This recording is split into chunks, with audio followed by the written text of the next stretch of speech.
You heard that right. That's the beautiful sound of the first whistle on the final whistle, which means it's time to take you around the association and take you through some monumental games to take you to all the big upsets we had today in momentum shifting games like Alabama LSU, Ole Miss Georgia. We'll talk about Indiana Michigan, Virginia Pitt, Iowa UCLA. We'll talk about all that tonight here on the final whistle here. If it happened in college football, me and Jackson have got you covered on Saturday nights. But without further ado, if you don't know who we are, which by now you should, but if you don't, look, I'm Sports Talk with Austin Williams, and I could not do this show without my lovely co-star, the man who makes things run around here, the heart and soul of this show, good buddy Jackson Johnson. Happy week 11, and I suspect you're in a very, very happy mood after tonight. Oh, I'm extremely happy. I'm extremely happy. We'll get to why you're happy, but how are you doing though? I'm doing great. How are you doing today? I'm doing fantastic. I had a bye week this week, so I'm just sitting and chilling, watching some games. But you know something, though, Jackson, that that we need to talk about. I, we need to talk about the incredible turnaround by UCLA.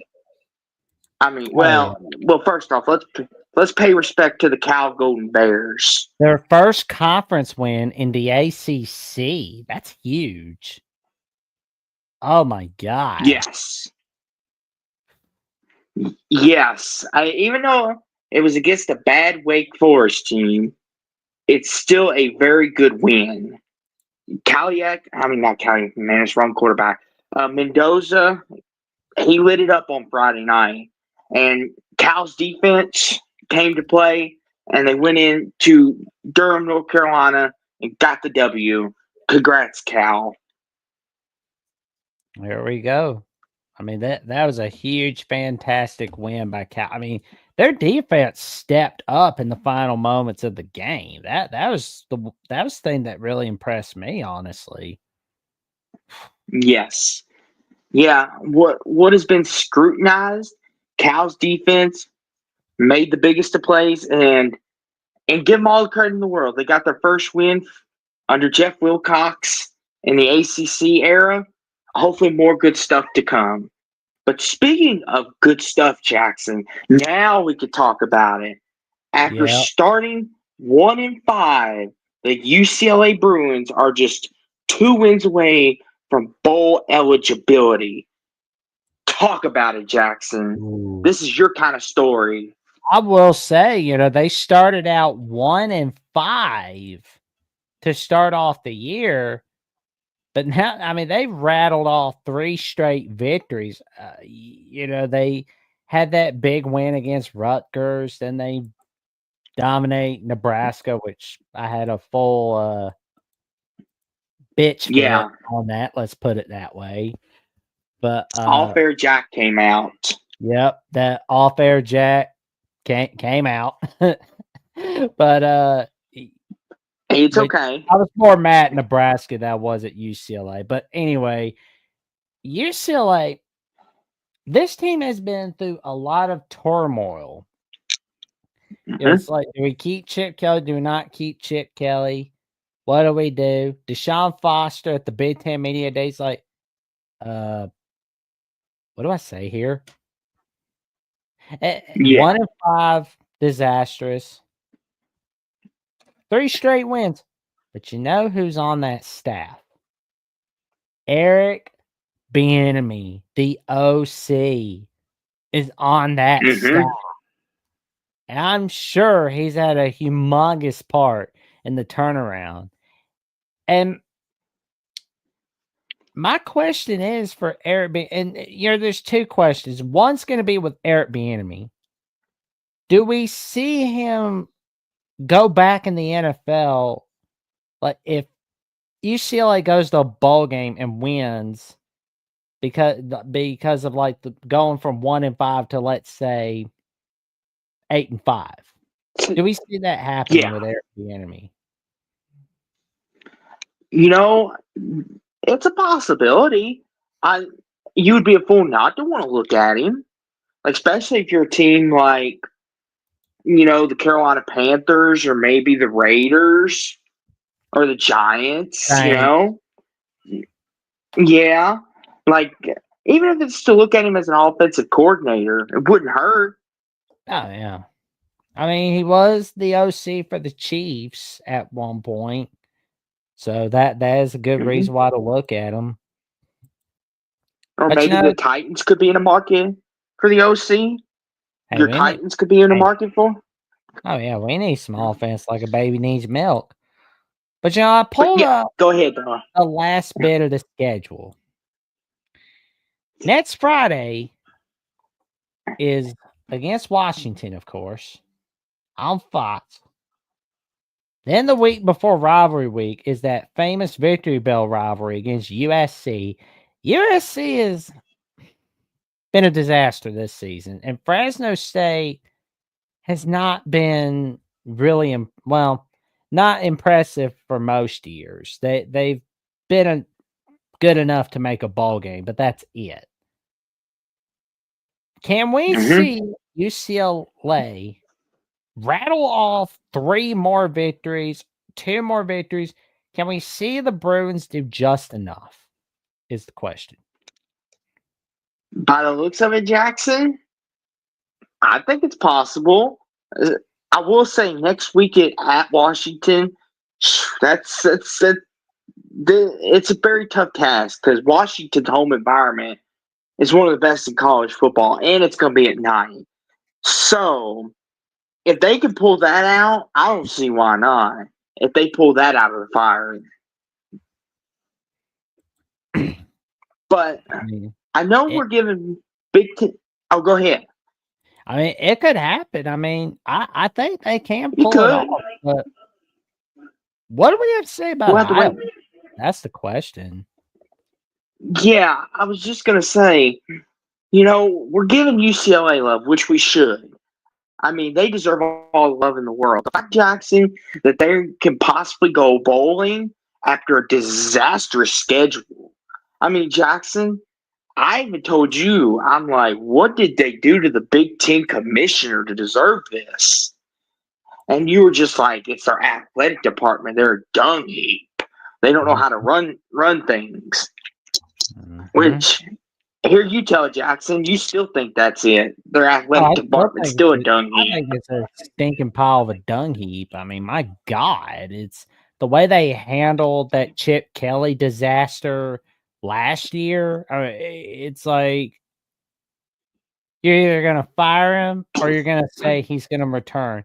Don't flip flop like it's some romantic comedy love triangle or some kind of soap opera like Days of Our Lives. Like, good God.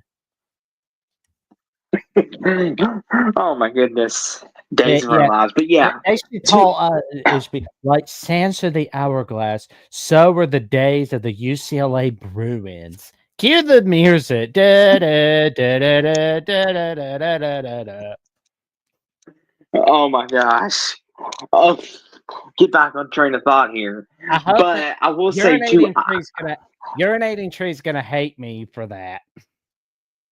But anyway. But to Iowa real fast. Is it me, Jackson, or was Iowa set up with they seem like they were set up with a great schedule, Nothing too really challenging, and they still can't. Like, Jackson, if they were going to prove their doubters wrong, because everyone said, now that we don't have divisions, Iowa's chances of making a Big Ten title game are almost gone. But then the Big Ten gives them kind of an easy schedule, and they're 6-4. Like, Jackson, do you think it's time for Iowa maybe to, I won't say look into asking Kirk Ferentz to step down, but is it maybe time for a change? Do something different? Because with a schedule that easy, you should be like Indiana, either undefeated or have feel one like loss. I feel like maybe it's time for a new era in Iowa City. What's up, Hummus Hero? Thank you for tuning in to tonight's show. We appreciate it, man. Thank you, It's time. Hummus. I think maybe it's time for a new era in Iowa City, but then again, I've been saying that for a couple years. I mean, yeah, they got revenge against Minnesota. They've scored 40 points 4 times this year, which that's usually unheard of for the University of Iowa. Oh, But yeah. but they lost on a tight one to Iowa State, which I mean, no big deal. I mean, you get smacked by Ohio State, which I mean, everybody's gonna get smacked by Ohio State. Michigan Yeah, State, there's no shame in that. oh yeah. You lose the rebuilding Michigan State team. Not Yeah, good. that was a bad loss. And you lose a tight one in the Rose Bowl against UCLA. That's not good. Yeah, I know. Like, and I know some Iowa fans are not going to be happy with us talking about it. They're like, but sometimes it is needed because Jackson, they had everything. Like, the schedule was easy. They finally have an offense. And then all of a sudden their defense starts to decline. Why can't Iowa have all good things at once? Why does something always have to take a decline with them? Who knows? I mean, they're just kind of like Charlie Brown at the pitcher's mound. That's just what it feels like. But I tell you what, though, Jackson, speaking of Ohio State, which we could talk about it for a minute, but Ohio State, you dominated Purdue. You want a cookie. Ain't that right, Jackson? Do they want a cookie? Yeah. But on the bright side, it was a great day for Jeremiah Smith. He had a great day. So basically Jackson, today it was basically Mr. Smith goes to the end zone quite a lot. yes, and real quick before we go, Gus Johnson, him and Joel were of course calling this game, and Ohio State scored on a scoop and score, and he's like, Jack Sawyer picks it up, touchdown Buckeyes, and I'm just sitting here thinking, poor Gus Johnson, why are they making him call this game? They could have given him Colorado, Texas Tech, or like, maybe poor BYU, Gus. Utah. Give them BYU, Utah instead. No offense to Ohio State fans and Purdue fans. No offense, but let's be honest. Purdue is a dung heap. That game was over by the first quarter. But on the bright side, so good this job. Was the 22nd anniversary of Holy Buckeye, where Ohio State won on a game-winning touchdown against Purdue. Like, oh my God, that was an amazing game right there. But 22 years later, the 2024 edition of Ohio State Purdue, not so much. It was a stinker. And I only watched like a little bit of it, but that was it because I had my eyes more on these two games: Miami, Georgia Tech, Florida, Texas. But first, we'll go over our take on Miami, Georgia Tech, because I mean, one final real quick, Jackson, for the Hurricanes. Real quick, good buddy. Just want to say congratulations, Ohio State. We're not being sour grapes. We're just saying, there's nothing to celebrate. Beat Purdue. Okay, go ahead, Jackson. Go ahead. I apologize. And make sure let them know that they want a cookie. Hummus makes a pretty good point. Is the problem with Iowa is it's not a very attractive job. The grass might not be greener on the other side if they move on from Kirk. Well, yeah, true. There are a few no-name coaches that no one's really looking at, but should look at. I mean, I would. Mm-hmm. I've got one name in mind. I mean, not a lot of people are really thinking about him. He's from Montana State. His name is Brent Vigen. Oh. And, he's got Montana State 9-0 right now, number 3 in the nation for FCS. And he was a right-hand man of Craig Bowl when North Dakota State started dominating the FCS, and he went with him to Wyoming, was there from 2014 to 2020, and then left for Montana State. I mean, I know it's a risk, but it's a little something different. I mean, I'm going for the Craig Bowl assistant coach. I mean, people talk about the Saban assistant coaches or the Kirby assistant coaches. I want the Craig Bowl assistant coaches as well. I want that guy from Montana State. I mean, he's a hidden gem. How is nobody looking at him as a coaching candidate? I mean, I would look at him, but that's just me now. But Miami's luck ran out. Eventually it would. Yes. Also, you look pretty happy with it. Take it away. So the reason why I'm happy with this is not because I'm a fan of either team, obviously. As you can see, I got my Louisville attire on. Always Louisville. And of course, I root for a couple other teams because I got family ties to them, but we'll get to that later. The reason why I'm so happy is because with this win by Georgia Tech, Louisville is still alive, and they're alive and well to get back to the ACC title game. And, the scenario is with Pitt going down, we're both sit with 2 losses. We play Pitt in 2 weeks. Clemson, if they lose one more, we'll have the tiebreaker. But if Miami or SMU loses out, we would get in and we would play either SMU or Miami again for the ACC. Thus, the chance to go to the playoffs. Very slim, but it's kind of like Oklahoma State last year. We would need a lot to happen. But with Georgia Tech winning, anything's possible. But, Jackson, you know that old saying about some teams have your number? Do you think Georgia Tech's that team for Miami? Because this is now the 2nd year in a row that they've gotten them. Is Georgia Tech that team for Miami? For me, I would say yes. Because we all remember last year's chaotic game. And correct me if I'm wrong, Jackson. Correct me if I'm wrong, Jackson. Wasn't Miami with 2 losses is still in contention to play for the ACC title game? Oh, yeah. Before they lost that game? And then Georgia Tech beats them. And this year, Miami's obviously still, they control their own destiny still. But with a win today, Miami would have basically locked in one of the spots. But instead, Georgia Tech is like, you're still going to have to keep playing, Miami. Sorry. And, Georgia Tech did something for the first time since 2009. You know what it was? What's that, good buddy? Beat a top 5 opponent in all of college football. Guess who that last top 5 team was that they beat? Let me guess. Miami?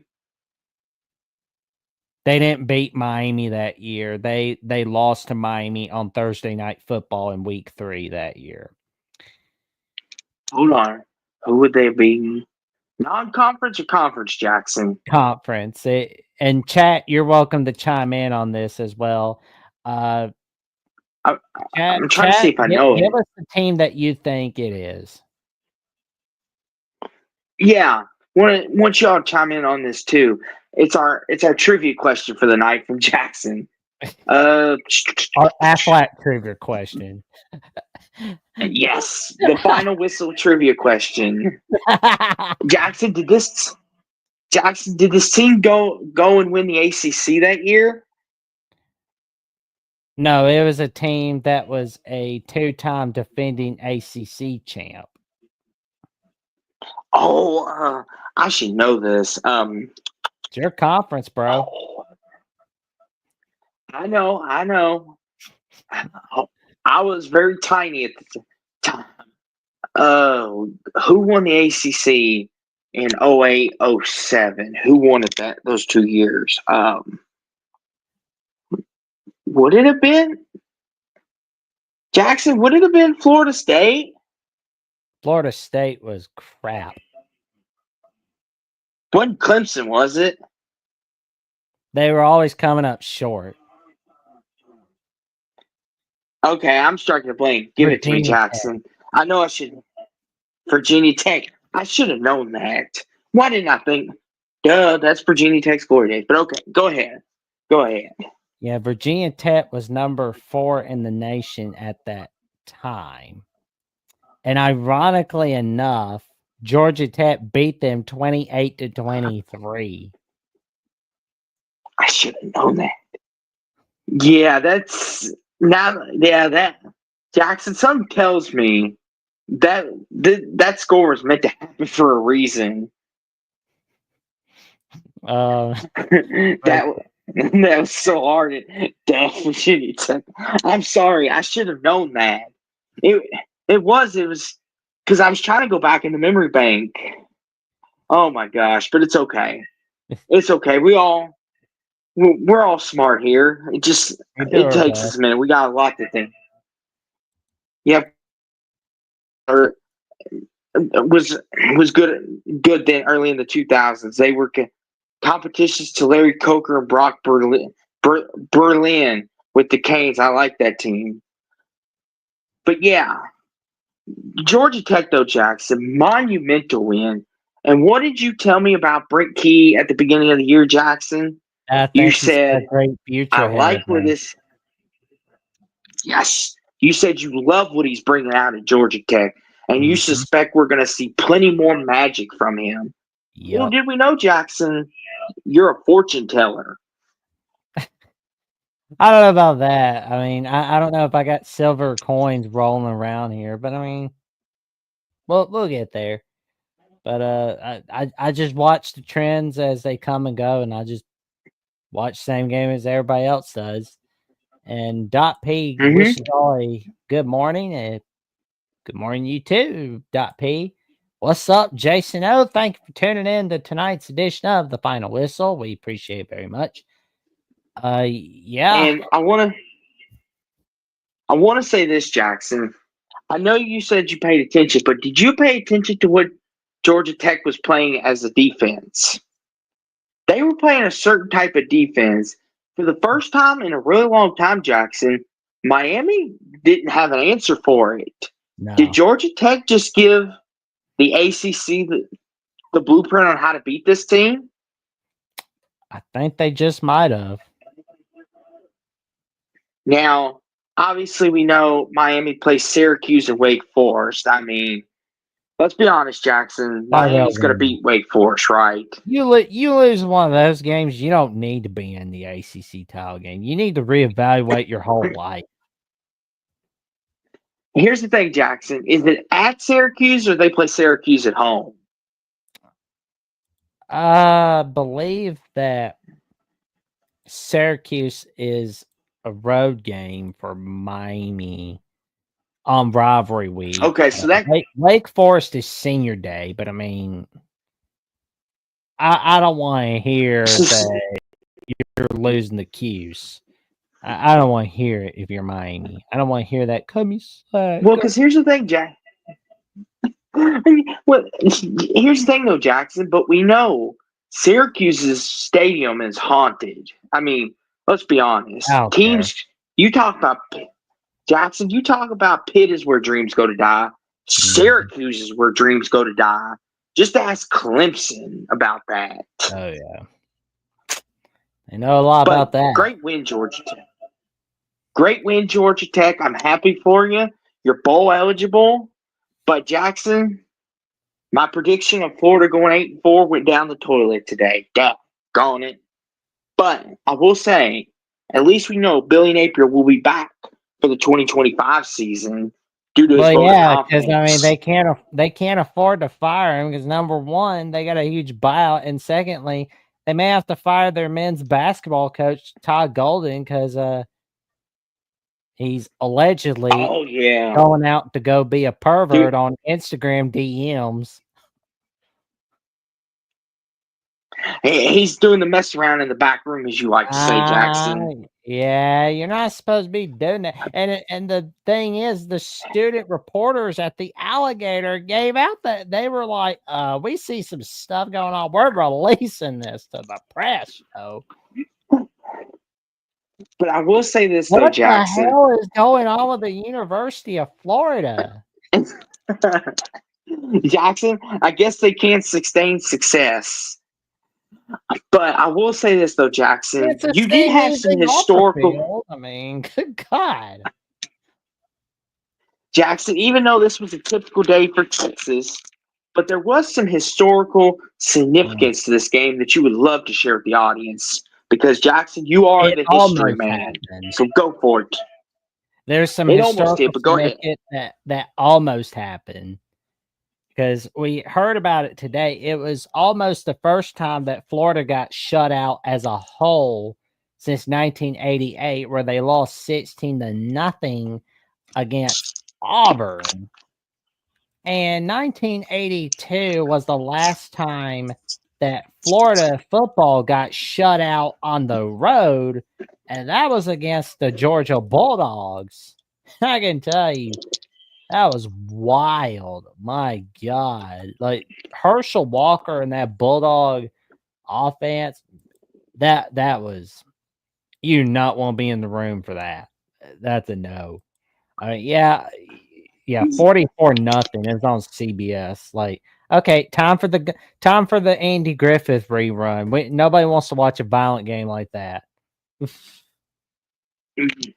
Yes, and great day for Quentin Ewers, Jackson. Career high. He threw Napier keeps non-shutout streak strong. Give him a raise. Oh my gosh.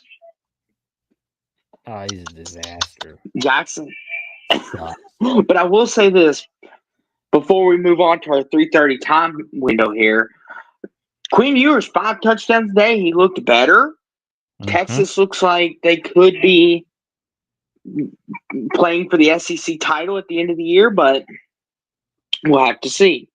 But Jackson, there's a team we owe an apology to, and they happen to be the Ole Miss Rebels. We owe them an apology. We owe them an apology, Jackson. And sincerely from me, I'm sorry, Ole Miss. You can win a big game. You can beat Georgia. I apologize. Jackson, they proved us wrong. And they did us one better. They beat them by double digits. Mm-hmm. That is huge Jackson. in itself. Mm-hmm. And Jackson, me and you said on Wednesday night we did not believe in Ole Miss. We both even said it would not surprise us if Lane Kiffin and company lose this game. You did say this year was the best chance for Ole Miss to win a big one against Georgia. If any year was the best chance, this year was the one.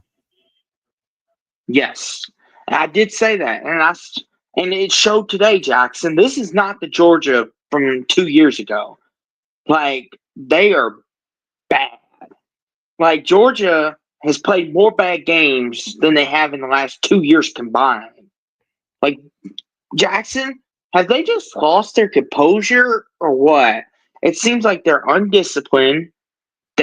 Their defense is not as elite as it once was. Their offense is spitty sputtery.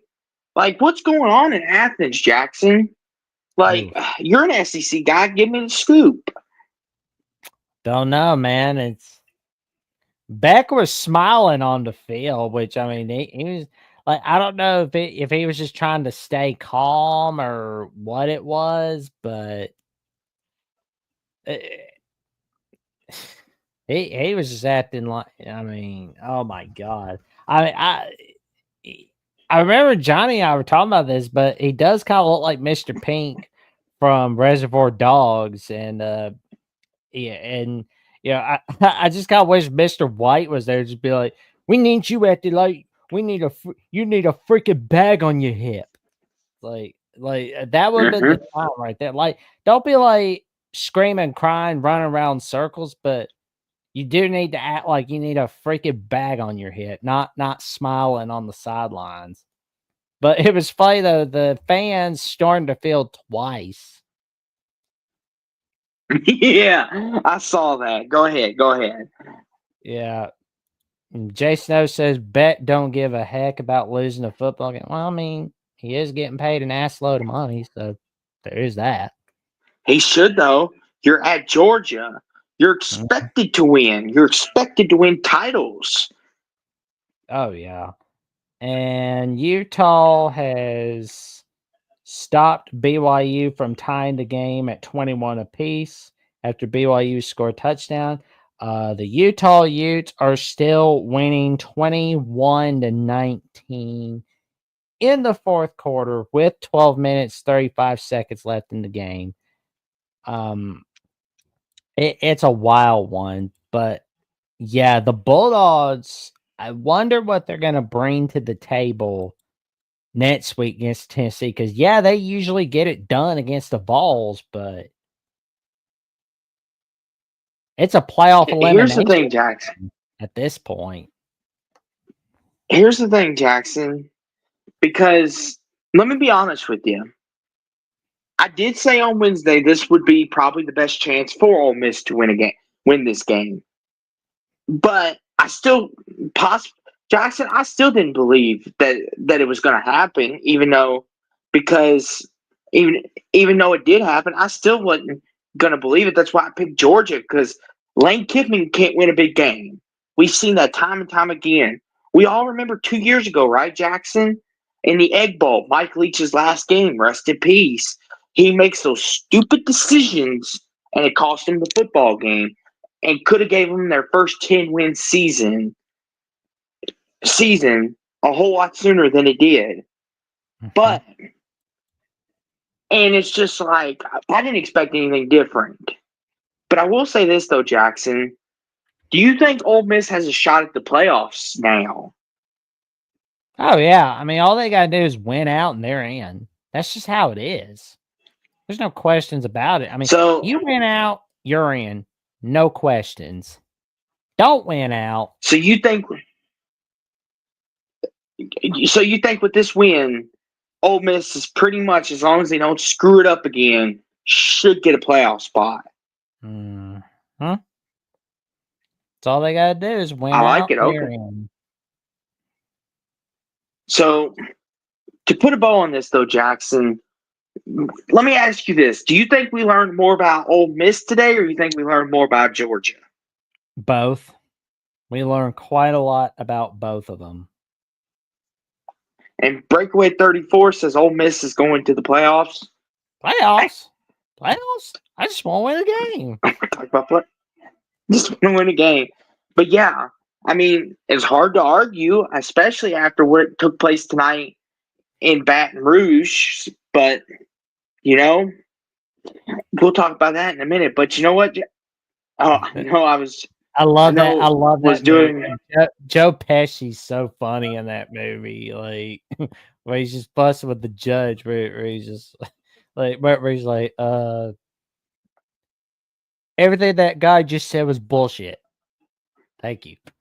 But I will say this though, Jackson. What is going on in Michigan? Is Michigan going to miss a bowl, Jackson? Please tell me they're not going to miss a bowl. Now I'm kind of thinking whether. Hope not. Like Jackson, you're in good at the voice of college football with John and TJ and the Michigan guys. What's their feeling? Are they getting a little nervous?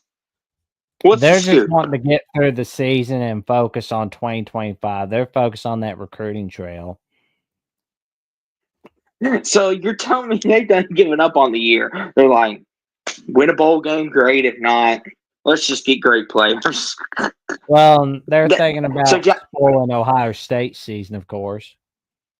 But we know one guy that's like bragging. We know like one guy that was like talking about, oh, they're gonna put Indiana in their place. Like, really? You're bragging about beating Indiana? Yeah, okay, dude. But anyway, I'll say this, Jackson, and this will be a critical thinking question for our audience and for you. Is this the worst national championship season that we've seen in a long time? Meaning, trying to think of a better way to say it, is this the worst regression we've seen out of a national champion? Mhm. in a long time. Well, I mean, it's about the same as 2020 LSU. I would say 2020 LSU was pretty bad. That's why I was saying 2020 LSU. I think Michigan's a little more confident in that team. But Jackson, do you think this is the worst regression that we've seen out of a title team, or do you think there's worse? I'm sure it's worse if we can look it up, but I mean, I'm not gonna make you. I'm not gonna make you stay up till 3 a.m. looking up old national champs. I'm not gonna do that to you. Well, I mean, this is important for history because this is historic. Ooh. Because we'll say this though, Jackson. If Michigan doesn't make a bowl game, there's definitely going to be talks about them being the most regressed national champion in history. Definitely. But I will say this though, Jackson. If you're in Michigan's shoes, who's getting fired next year after the season? Staff members. I think honestly they should stick it out with Sharon Moore for at least another year or two. Because I think if you just fire somebody willy-nilly like that, it sets a bad precedent, honestly. But at the same time, I do understand why people are like saying, oh, Sharon. But if Michigan has a horrible start, like a 2-3 start, or they're getting, let's look at because they got Oklahoma on their schedule next year. And it's not an Oklahoma team to brag to your friends about, really. This isn't Baker Mayfield. Oh yeah, Oklahoma. We'll really know who's going to be playing who until, like, say, December. Probably May. Huh? I said, does everything get finalized in May, Jackson? Not to cut you off, but is that like when everything gets finalized May of next year? Well, we know who they're playing. It's the win part. Like the only certainty is Michigan Ohio State rivalry week, but that's much always a certainty. No ifs, ands, or buts. I mean, I just wonder if we'll see Michigan State in November or October. Yeah, I was about to say, with all this realignment, there's like protected games now where Alabama, Tennessee, I think's protected, all that good stuff. But, yeah, we don't want to bore you with the details. That's another show for another night. But go ahead, good buddy. I didn't mean to cut you off. Go for it. But there is something special for the University of Indiana. It's their first 10-win season in school history. Yes. I will say this, though, Jackson. This is probably the worst they've looked in a long time. That's what I will say. Oh. And I know you just got off the Alabama postgame with Jeffrey, and he even said it on his postgame and your all's. This is probably the worst Indiana's looked this year. And Jackson, what do you think it was just because maybe a little look ahead see, or maybe Michigan threw something at them that not many teams have, or what do you think it was today? Because this was more of a grittier win than they had been getting. Yeah. What do you think caused this? Just what was the cause today? Just because it's Michigan? Could be, yeah. I mean, we'll see. I mean, if Indiana beats Ohio State, Jackson, they're guaranteed a playoff spot. Even if they lose to Purdue and lose to Oregon, probably in the title game, I think they'd probably still have a playoff spot waiting on them, wouldn't they? Or is that too far? Too far to say? I think we'll know a little more by the time the week before rivalry week hits up. So let me put this scenario out here for you, Jackson. Let's say they beat Ohio State by a field goal, but then lose to Purdue and then lose the Big Ten championship game. Oh, they're in regardless. Do they still have a playoff spot? Beat Ohio State, that clinches your playoff spot. But so everything else is icing. Oh yeah. I mean, everything else is icing on the cake. But I was just talking about whether we could see Indiana make history against Ohio State for the first time since 1988. Now, I will say this, Jackson. Indiana Ohio State will be one of the most talked about games in Big Ten history because and Troy V says no one with a pulse is losing. Goodness, Barry Purdue. I mean, it is a rivalry game, Troy, so you never know. Beat Ohio State, but lose to Purdue. Shut the season down. Let's just start over. Good You know God. what, Jackson? Jackson, that would be like you beating LSU and then you all go lose to Auburn. It'll be just like, let's start it over. Like it's a video game. Hit the a quit game. Let's start it over. Oh my There gosh. you go. Roll deck on tide. I love it. Love it.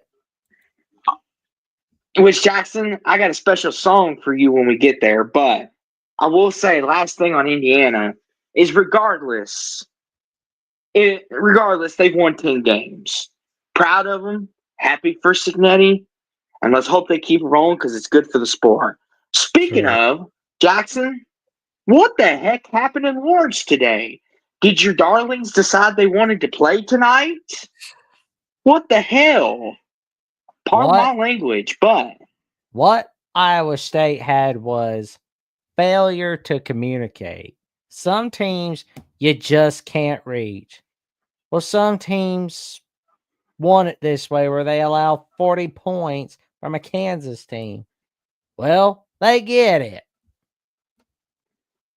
But now Kansas steps up. Now they step up. Okay. yeah. I give up. And Jackson, it's a little late now because they can't make a bowl game, can they? Because they're 3-7, right? 3-6. They just have to win out to reach bowl eligibility. And then win that bowl game, get that momentum for 2025, which I mean, the rest of the schedule is at BYU versus Colorado and at Baylor. Oh, that's not an easy I schedule. I know, right? Yikes. Iowa State's like freaking Charlie Brown. They never have nice things. You know, the last time they won a conference title was in 1912 in the Missouri Valley. That's like their that's one of their two only conference titles in all college football. Their first one was in 1911. And they are now one of Cyclones two. flopping fast. They are now one of two Go ahead, Jackson. schools that doesn't have a 10-win season in their history. The other team is Vanderbilt, which we'll get to them in a bit. But there's nothing here's saying the thing, though, Iowa Jackson. State can't get a 10-win season because, I mean, Cincinnati comes their backyard. They got to go Utah Nets the week after Nets. Then they got Kansas State. It's better to say they're not their 10-win season isn't out the door just yet. But I will say this though, Jackson. Jackson, you had so many dreams. You were like BYU, Iowa State, an undefeated Big 12 championship, possibly two Big 12 teams in. All be so nice. And then Iowa State's like, psych. You don't get to have that dream. Poor Jackson. He can't have nothing nice. That Clint Moses. Don't start that about Campbell being on the hot. That is throwing the baby out with the bathwater. And besides, you're not going to attract a lot of people to Iowa State. Like, good God. It's like the armpit of the Big 12, man. Oh my gosh. See, Jackson's already in an emotional state because Kansas has all of a sudden decided they want to play football and it's a little late. Then his dream of an undefeated Big 12 title game went up in smoke, and it looks like BYU's about ready to crush another dream. Oh man. Well, I mean, yep. That's true. I mean, Lucy does do that crap. I mean, and Troy V says, never "Oh let no, them get that football."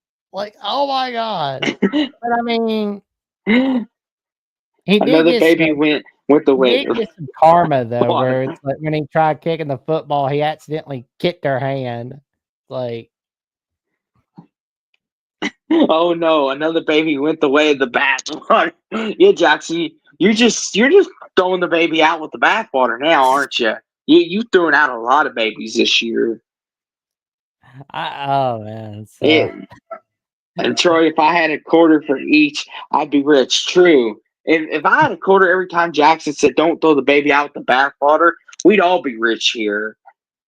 Because Jackson throws the more like baby out with the bathwater. $100 every time I've used that catchphrase. But good win by Kansas, though. I'm happy for him. A signature win. And Lance Leopold, good job. And hopefully you make a bowl game. At least have a silver lining out of it. Oh yes, Jackson. Oh yes. Here we go. Here comes the real Big 12 champs now. Yes. Here comes the real champs now. Colorado defeats Texas Tech. My dream of Deion Sanders winning the Big 12 is alive, and it's very well. Because, let's be honest, I will say this. If you would have told me Colorado would be 7-2, I would have said, I wish, but probably not. Because even the biggest Colorado fans would even tell you that they'd just be happy going bowling. Because let's remember what this team was not that long ago. They were 1-11 before Deion Sanders got there. And as much as people hate them, dislike them, and I agree, sometimes they do get a little attention, too much attention, 60 minutes and everything. If Jackson was here, he would have harped on that 60-minute segment. But the fact that Deion Sanders has got him. But the fact that Deion Sanders has got him at 7-2, and if they can win out and go 10-2, they'll be playing for a Big 12 title, and they could be playing for a potential playoff spot in a bye week. And it's just like, what you can't think of a better story, maybe other than Indiana, than Colorado. And I'll say this, and I know this may ruffle some feathers, and this may get Jackson upset, but Travis Hunter, I think, is the best player in all of college football. I think the Heisman is his to lose this year. I mean, that dude is something special. Like, whoever gets him in the draft for the NFL, they've got a special talent on their hands. Jackson, and maybe your Titans. He might be a Titan next year. Or it'd be good for you all. And that's the thing, too. Colorado is extremely better across the board on almost everything. Their defense is a little better. O-line, still a little spotty, but it's getting better. Obviously, Shador's going to be Shador. Shador, obviously being talked about as one of the best quarterbacks in the league. And then, of course, Travis Hunter. He's a baller. The trio of receivers. I will say, though, they need a running game. Their running game has gotten a little better, but they still need to get the running game going more because Shador's taking a lot of unnecessary hits. A lot of unnecessary hits. But I'm happy for Colorado, especially for my grandmother. She's a big Buffs fan. She's watched every Colorado game since the 90s. So I'm happy for him, for her. And plus, I'm a Deion Sanders guy, so I'm happy for him. But as for Texas Tech, Jackson, what the heck? They beat Iowa State, end your dreams, and then they lose a big game. Like, what the actual? That, man, they always do this, man. They are overhyped. They are overhyped and overrated. And Clint Moses says KU's lack discipline the last 10 minutes. Yeah, that's one thing I do notice about them that does need to be fixed. Is I agree with you. Is when they get up big, is they seem to let their foot off the gas and commit stupid penalties and stuff. And one of these games, when they play one of those teams that can actually score in a hurry, it's going to bite them. But if they conceded it like to 8 minutes I might watch, but 16, nope. Yeah, He's I like, mean, I want KU in the CFP. to You to get get thrown thrown by by Boise Boise State. Oh, State. I don't know anybody that oh watched my that god. crap shows. I mean, I'm sure it was like all right with Mike Wallace or whoever those old dudes were in the 60s, 70s, but that's pretty much it. But moving But on yeah, to but the Big 12 Texas Tech. race, the Big 12 race, Oh my god. Colorado's in the driver's seat as of right now, get that second spot as of right now as we speak. What's the So update on Utah BYU? What's our update, good buddy? still 21-19 Utah. How many minutes to go? 5 minutes left in the game. Clemson had a great day against Virginia Tech, which I mean, of course, it's Yeah, yeah, they didn't score any points in the first half, but they made some magic real quick. yeah. Yeah, how's the Clemson needed a BYU bounce guys back win doing? after Clemson needed a bounce back win. They got it in a big way. And Clemson's still alive for the ACC title race. The ACC is far from being finished all of a sudden. Jackson, haven't you noticed there's more parity this year than has been in many years of college football? Like the Big Ten, the race is still wide open. By now, Ohio State or Michigan would have done clinched one of their divisions, and like Alabama, Georgia. I mean, they would have done clinched their divisions, and the title game in Atlanta would be set. But there's just so much parity. I love it. See, Jackson, this is what makes the 12-team playoff exciting. Is Mhm. that there's so much parity, any team can win any given day. VTech got their first TD off a block field goal. Yeah, it was a rough Yeah. day. Jackson, I'm so glad I did not pick them. If it was a night game, I would have, but thank you for talking me off the ledge. Yeah. But Yeah, Army had a Army great day won. today. They're, as of right now, one of the 4 unbeaten teams in all of college football. The other Yeah, 3 they are looked ugly Indiana. today. The other 3 are Indiana, Oregon, and BYU for right now. Missouri won a tight one against Oklahoma. Oh man, tight games have just been Missouri's middle name this season. Jackson, how much of this game did you catch?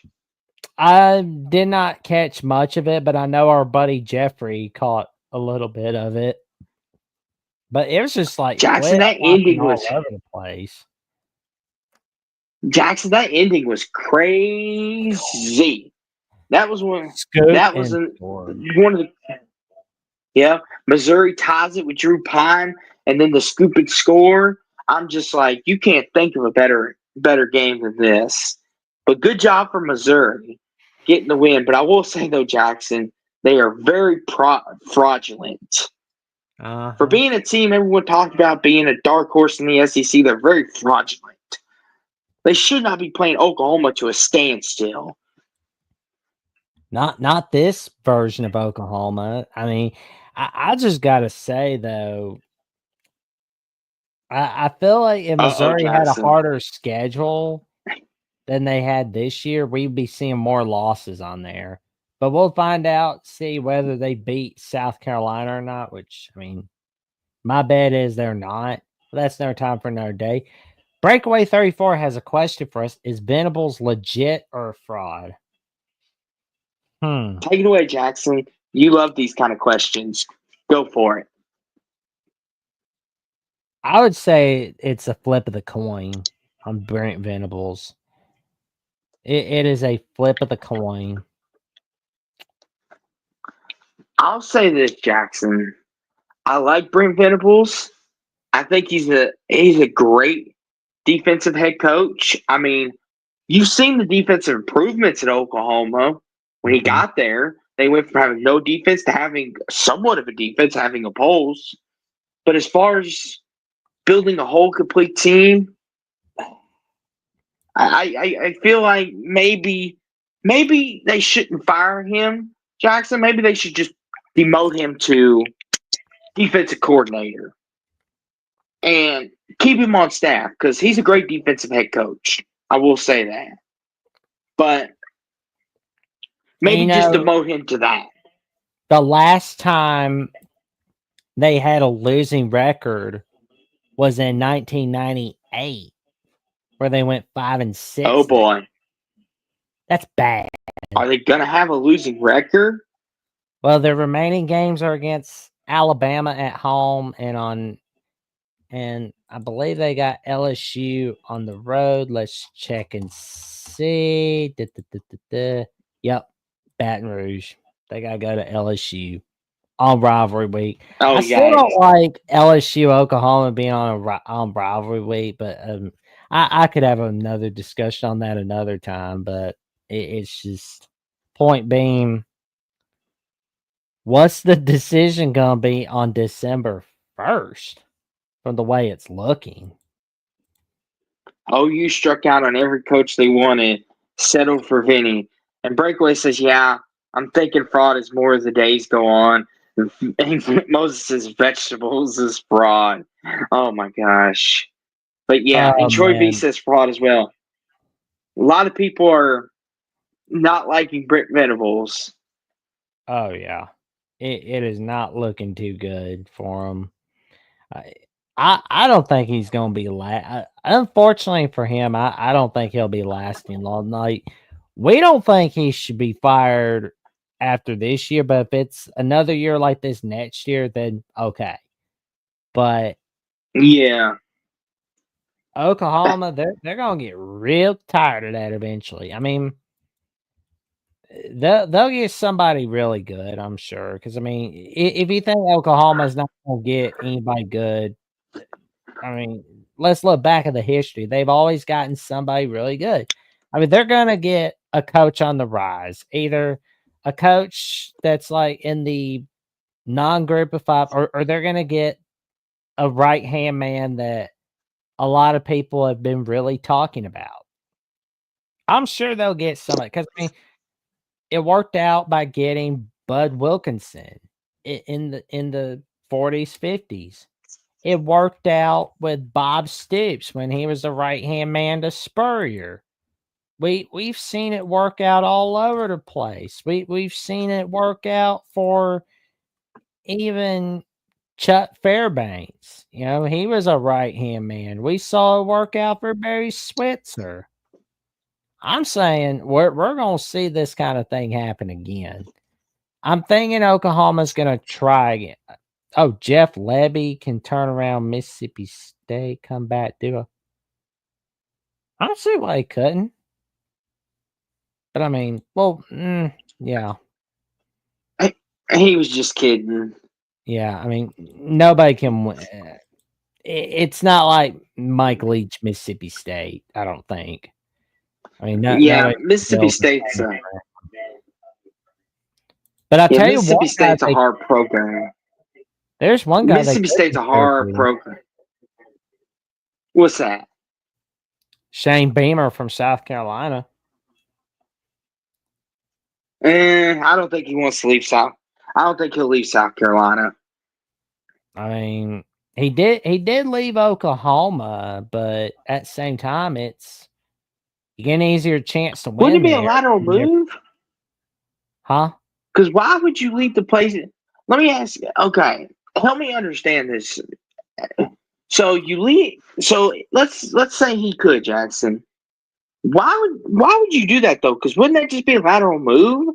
Because you leave Oklahoma, go to South Carolina, then go back, and then go back to Oklahoma. He left. Like, why would that make sense? He left the right-hand man position to go be a head coach at South Carolina, but then he goes back to Oklahoma as a head coach. But if he was already going to be given the keys to the kingdom, like, that just doesn't make any sense. Like, I mean, Clint Moses says Oklahoma should hire within the SEC, just like USC should hire a Big Ten man. What do you think about that, Jackson? That's who I was suggesting. Try to go after Shane Beamer, or see if you can snatch Glenn Schumann out of Georgia. I mean, he's Kirby's right hand man. I mean, worked out for Oregon, getting Dan Lanning out of Georgia. It could work out for. And Jason O makes a great point, Jackson. Oklahoma's a better job than South Carolina, but there's also much more pressure to win. Do you think Shane Beamer would want to deal with that again? I think we'll have to wait and see, because he wouldn't be going to Oklahoma as an assistant this time. He'd be going there as a head coach.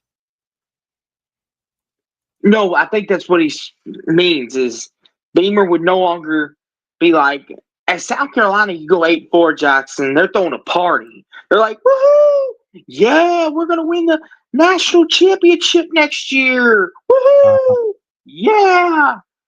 At Oklahoma, you go 8-4. They're ready to throw the baby out with the bathwater, as you say. They're ready to throw you to the sharks. Oh yeah, they're feeding. So I think that's what he's getting at. Yeah. At South Carolina, he can go 7-5, 8-4 consistently, and they'll be happy. At Oklahoma, you got to go 10-2, 11-1, and win SEC titles. That's all there is to it. Oh yeah. And Jason says South Carolina fans are just there for a good time. That's probably true. They'll be like, we go at 7-5, we're good. We're here more for the party. But we saw somebody having a good time for a long time. The birthplace of college football, Rutgers, ending the Minnesota winning streak today. How about that? Jackson, why did you let me buy the Minnesota hype? Like, Jackson, you're supposed to be the voice of reason in this friendship. Why did you let me buy the Minnesota hype? I was just like, I didn't know what version of Rutgers we were going to get. Oh, my gosh. And Jackson, I'm happy for Rutgers, don't get me wrong, because they needed this in the worst way, like a baby cow needs milk. But really, Minnesota? Really? Really? You can't beat the backups? Like, we were starting to talk good about you. We thought, okay, PJ Fleck's boat's rolling along. The alligators are not going to chomp the boat down. It's not ending. But you can't beat the backups. Rutgers is a banged up team, and you can't beat them. Take it away, Jackson. They anger me. I know, right? It's like they do it to us all. They do it to us all, good buddy. And Jason says Rutgers playing with backups and walk-ons. They showed toughness today. There you go, Jackson. Oh, here back on the hot seat. Here we go. 4th and 10. The game is on the line for BYU, and oh man, at the Utah 9. Let's see if BYU can do it. Can they win it? No. Number 12. He's bat the pat. No. What's going on?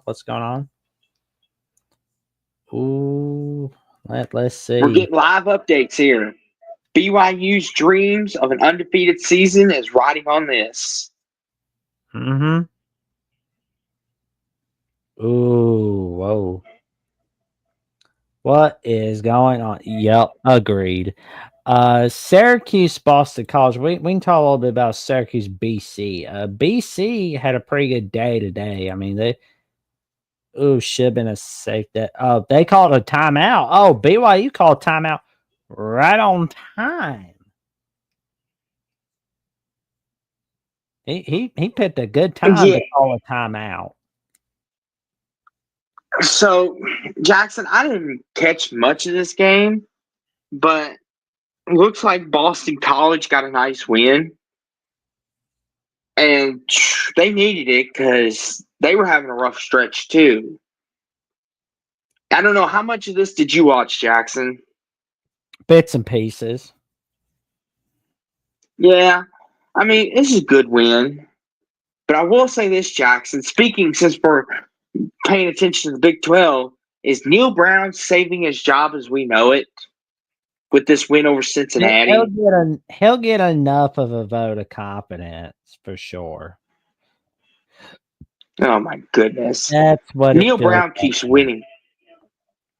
I think honestly we're going to see BC the same question be asked of Scott Satterfield in the future, because Cincinnati is not that football program that's just satisfied with bowl eligibility every season. They're going to get tired of it eventually. And fourth and Yeah. 10, BYU's at it. No, and Utah has stopped them, and it's 1 minute 29 seconds left in the game. Reddit College Football says defensive holding. Oh, could we see it? Holding. Uh-oh. Number Live updates 5 on the game here. Oh, here we go. Oh, Kyle Whittingham's mad. He's not happy. He is not happy. Let's look at that defense. But yeah, Neil Brown. Yeah, Neil Brown is saving his job as we know it. But yeah, for now. win. But we'll find out for the rest of the season. Can he do it again against Baylor next week? Can he do it again against Central Florida, Texas Tech? That's going to be the question there. BYU at the Utah 19. Incomplete. It was just about outside. Yeah, Navy had a good day. Well, I mean, that's good. Duke, North Carolina State, great day for the Duke Blue Devils. Malik Murphy had a fantastic one. Oh, South Carolina Vanderbilt. Yeah, I'm kind of feel like South Carolina's getting ready to have a winning streak to end the season.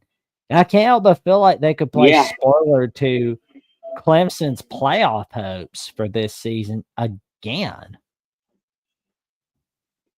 Yeah. Well, Jackson, it's one of them things where South Carolina, they're that team in the SEC. Oh, they're update. Oh, we got updates. BYU got number 2. Oh my God, he's at the BYU 49. There we go. We got either way. Yeah, they don't. Yeah, BYU's always having a close win every week. Like we saw that against Oklahoma State on Friday night on Big 12 After Dark a few weeks ago.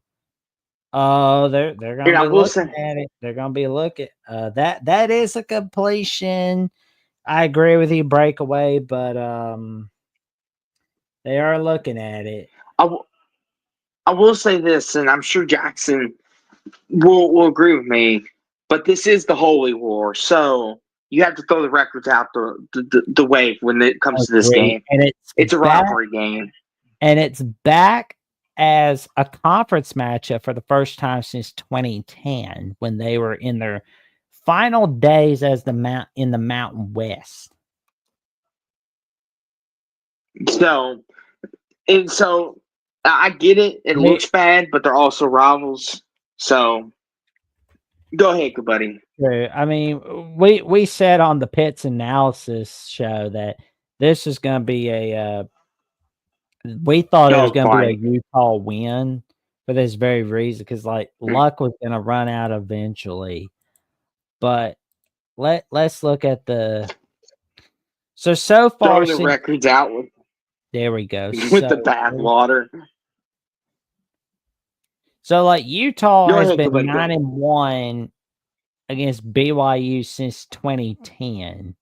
So they've had a huge winning record. They've had a huge record. I mean, Kyle Whittingham always gets it done against BYU. You know, we look back at the LaVille Edwards era in the 70s, 80s, 90s. They always had Utah's number. But Urban Meyer, we knew, had BYU's number. And Kyle Whittingham's continued the tradition against BYU. And review call stands. And BYU, here we go. 1 minute, 15 seconds left in the game. Tick, tick, tick, tick, tick. Clock is ticking. And they're getting close to field goal range. And they got the first down. And Lassiter gets the completion. And he's now at the Utah 38. 1 minute, 7 seconds left in the ball game, folks. I mean, we got ourselves a wild one. Here we go. We got the double. They're close to field goal range. I mean, although I'd want to make it easier on my kicker by going to the 20-yard line, 50-yard line, but that's just me. Okay, so they're doing they're getting the first down, and oh man, huge run by number 7. Oh man, huge run. They are way past the field goal range. They are at the Utah 25-yard line. We got a wild game. Got a minute left. Let's go. No timeouts left by BYU. Utah. Okay, there's a flag. Raggy. Who's getting in trouble? Let's find out and see. False start. Gotta go 5 yards back. 30-yard line. First and 15. And Kalani Saitek, he always looks kind of angry a lot, but I mean, he is a good coach all the same. He's a great coach. I like him. Oh my God. 59 seconds left in the ball game. Agreed, breakaway 34. What a joke, killing yourself with that penalty. Not okay. Agreed. That is, you can't be offing yourself with that kind. 10 penalties in the game. This is the 10th penalty for the BYU Cougars tonight. The Utah Utes have had 9 penalties tonight.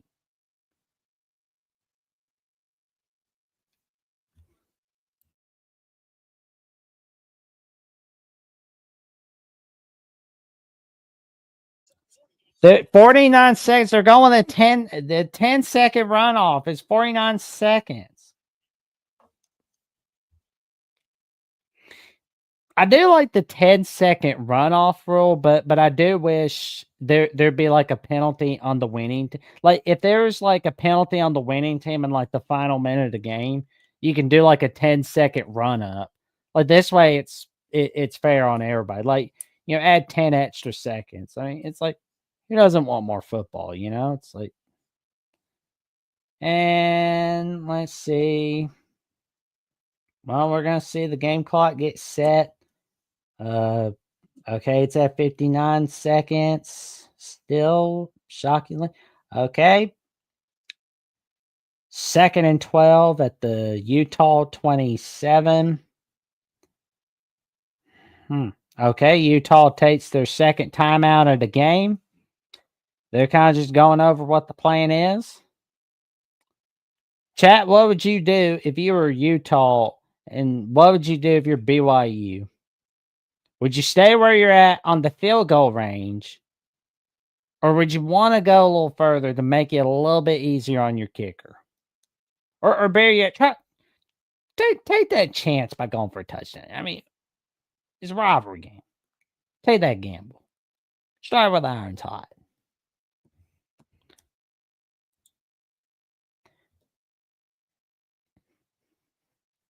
I like that.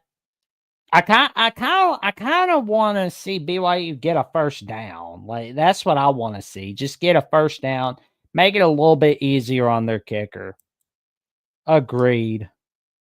Because, I mean, if BYU wins, they will still be one of the 4 unbeaten teams in all of college football. Let's remember that. Because the other 3 unbeaten teams in all college football are the Indiana Hoosiers, the Oregon Ducks, and the Army Black Knights. I don't trust Retzlaff. He turns it over. LOL. That'd be sick. Game mode. Don't turn it over. All righty. 2nd and 2nd and 12 at the Utah 27. And he hands it off. I wouldn't have handed it off, but that's me. That's kind of what I do, is just kind of like just take the gamble, throw a deep shot, or just throw a slant. That's what I would do. Just throw a slant, and I would take that chance. And it looks like Utah's taking their final timeout. 3rd and 11. Okay, 50 seconds left in the ball game. That is what I do.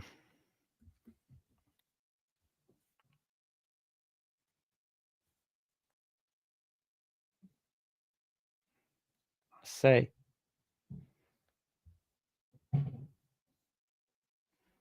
Here we go. 3rd and 11. Got ourselves a wild one in Salt Lake City. We got ourselves a wild ride. 3rd and 11 at the Utah 26. And they hand it off.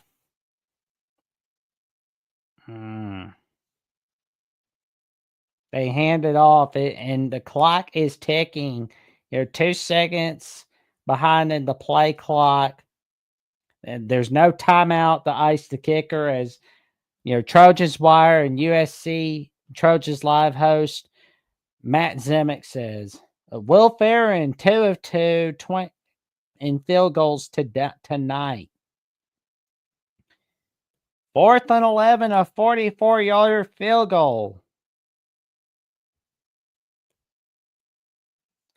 Kick is up. And it's good! BYU wins 22-21. They are still alive as an unbeaten in all of college football. One of the 4 unbeaten teams in all of college football.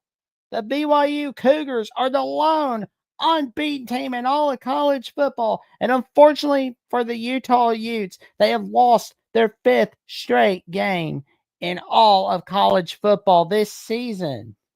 What a downfall for the Utah Utes. They had a great start. 3 seconds, Jackson. Oh, 3 seconds. We got 3 seconds. So it's probably going to be some laterals. Yeah. I think I jumped ahead of myself, but I'm just so sad. What can I say? It's just too fun. So, Jackson, let me ask you this. Are you doing the laterals on the kickoff, or are you going to take the knee, do the fair catch, and then do the laterals on offense? A good question.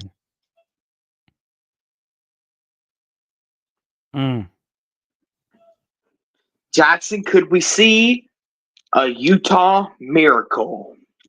Instead of the Miami miracle, can we see the Utah miracle? That's a very good question.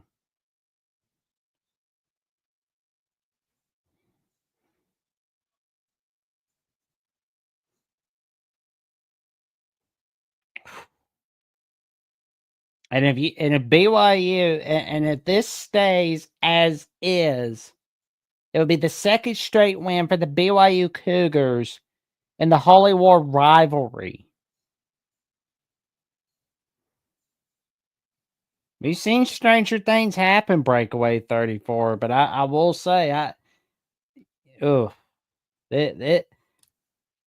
is a fantastic finish right here, folks. We got ourselves a fantastic finish.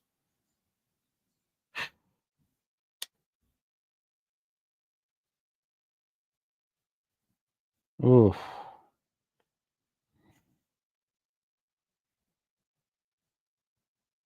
Huh. Lateral. Juggler, juggler, juggler, howdy ho. Oh, he's got a little room. He's got blockers. Oh, there's a flag. Well, yep. We know what this is for. Block in the back.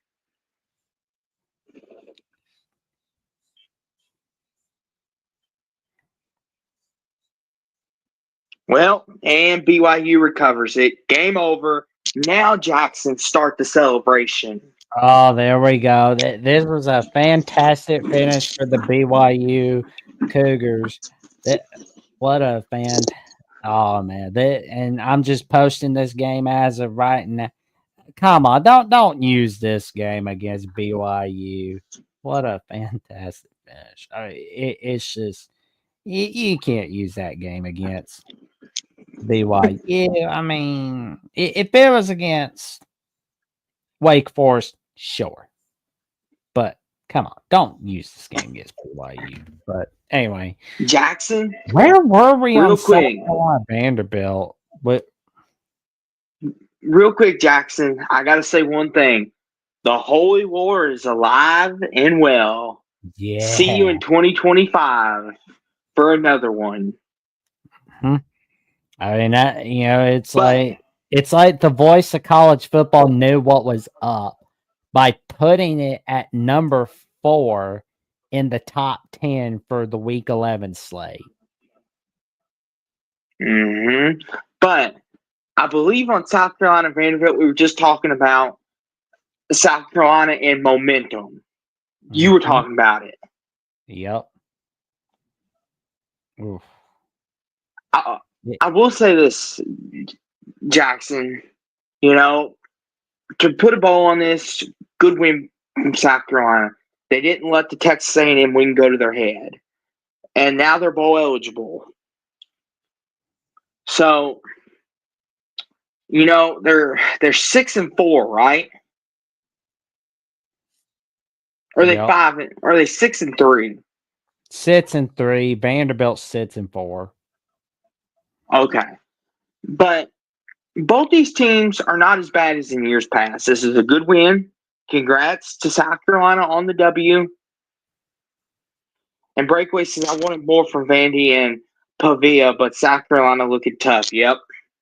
This is certainly looking – South Carolina is looking like a team that could spoil some seasons coming down the stretch. But great win, though.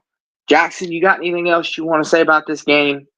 Well, I just kind of feel like I'm just curious to see what we're going to see from South Carolina, Missouri next week. But I mean, Vanderbilt, they got LSU and Tennessee to end the season for the regular season at the very least. But not a good day for Vandy, but a great day for South Carolina.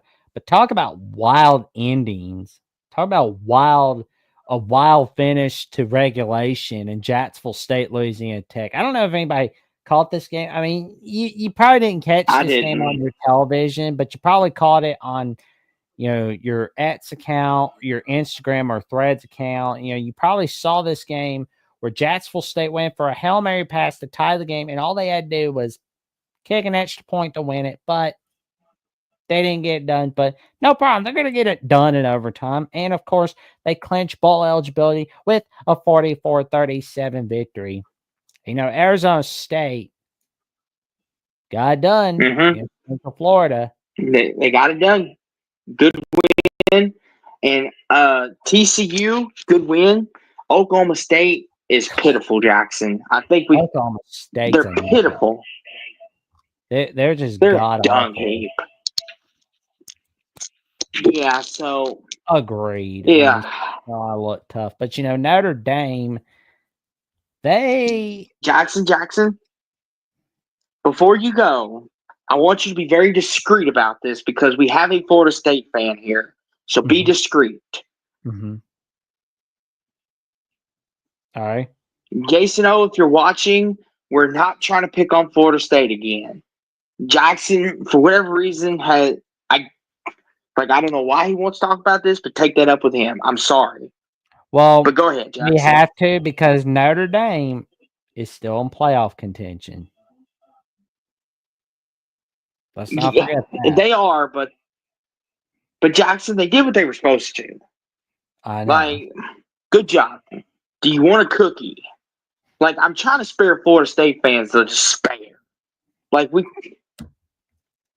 He More says, "I'll like put it on 15 mute for seconds. 15." You can put it on mute for 15 seconds, but it's the one thing about Florida State having a down season is the way to go is up. And as for Notre Dame, Yes, good job. Good job. You want a cookie? You did what you're supposed to. yeah, but like the Shoot. rest season, they got Virginia, which I mean, Notre Dame, Virginia should be on Peacock, but oh well, they don't ask us for these kind of decisions. They got Army at Yankee Stadium. That's going to be a good one. Then there's USC on rivalry week, which I mean, again, that's one of the games where you throw the records out. But Yep. I'm going to wait a But little I bit will on say, going to Alabama LSU. Just kind of make that a little. well, Jackson, that's the look. These two games, they're both bad. I mean, Jackson. I know, but Okay. we have to talk a little bit about Penn State being in playoff contention still. I mean, they dominated Washington, which I mean, that was a huge win by Penn State. I mean, they got pushed aside by NBC, but like, no, you're going to Peacock. Sorry. I mean, Tennessee, Penn State both took care of business. Nothing unusual here. Do you want a cookie? Well, I didn't want to I talk don't about got anything to Tennessee, say. Mississippi State, not so much because of the game itself, but did you see what happened to Nico Lamaliva? Yes. Apparently, they're calling it an upper body injury. That's why I was like, I wanted to pay extra attention to this game because he got hurt big time. And the question is, will he be able to be ready for Georgia? Now, we saw the post-game conference for a little bit, and he said, and Josh Heupel said, yeah, he looks good. Which that's what it looks like. He's looking good and ready and raring to go. But we hope he's doing all right. Yeah, We hope he's feeling better. I mean, they'll have a full week to prepare, and it didn't look like anything too serious. It just looked like maybe he got hit really hard and took the air out of his lungs. I mean, they can do something that Tennessee hasn't done in quite a while, which is beat Georgia, which not saying it can or can't happen, but we've seen stranger things happen in all college football, like today. Mm-hmm. Yeah. And Oregon dominated Maryland, which once again they are one of 4 undefeated teams in all college football. And Dylan Gabriel's breaking Casey Keenum's record in all-time as all-time touchdown leader. This is huge right there. Good job, Oregon. You want a cookie? Get. Now hold on. Hold on. Call off the dogs. We got to pay special attention to Dylan Gabriel because this guy has been breaking records all over the place in all college football. I mean, I'll give him credit, but here's the thing, though, Jackson. Here's the thing, Jackson. The one thing I will say, and I'm not trying to be a hater, but he has been in college for over 5 years. Like So you should beat the record if that's the case. Go ahead. True, but I mean, it still is a big deal. You're leading all of college football in all-time touchdowns. That is huge in of itself. And Casey Keenum was there for an extra year as well because I mean he got that because we talk about like Cam Rising and a few other guys getting an extra year here and there. Well, Casey Keenum, for those who don't remember, he got hurt in 2010. He was hurting against UTEP on week 2 of the 2010 season on Friday night on ESPN. He got hurt, but Houston was like, you know what? He didn't get too bad, so we're going to let him play against UCLA on Saturday night on week 3 of the 2010 season. And apparently he got hurt to the point where he couldn't return for 2010. So they decided, you know what? We're going to see if we can get Casey Keenum return for 2011. You know what they did? Oh Casey boy. Keenum made some magic. Unfortunately, wasn't enough to win the Conference USA, but oh well. But on the bright side, Casey Keenum leads the NCAA all time in passing yards and touchdowns all over the place. And we'd like to say congratulations to Dylan Gabriel for breaking the record of touchdowns. He is one. We are Every definitely single gonna and Breakaway. Go ahead. I was just gonna say, Breakaway said he's won every single year at 3 different schools / programs. Who's his other school, Jackson? Oklahoma, Oregon. What's the third one? Oklahoma, Oregon, and Central Florida. Yeah, that's right. I forgot he was there. That's right. He was a part of that undefeated team, wasn't he? Mm-hmm. How is he still in college? COVID year, remember? I know, but okay, so he got hurt. He got granted another year. So he's been in college almost 8 years? He's been there since 2019. Wait, hold on. UCF didn't go undefeated in 2019? No, UCF went unbeaten 2018, then lost it against LSU. Dylan Gabriel enrolled in his first year 2019, then played in 2020 as well. Okay. Then transferred to Oklahoma 2022. Like he did play in 2021 Central Florida. But I mean, okay. Well, yep. Either way, that's a fantastic accomplishment.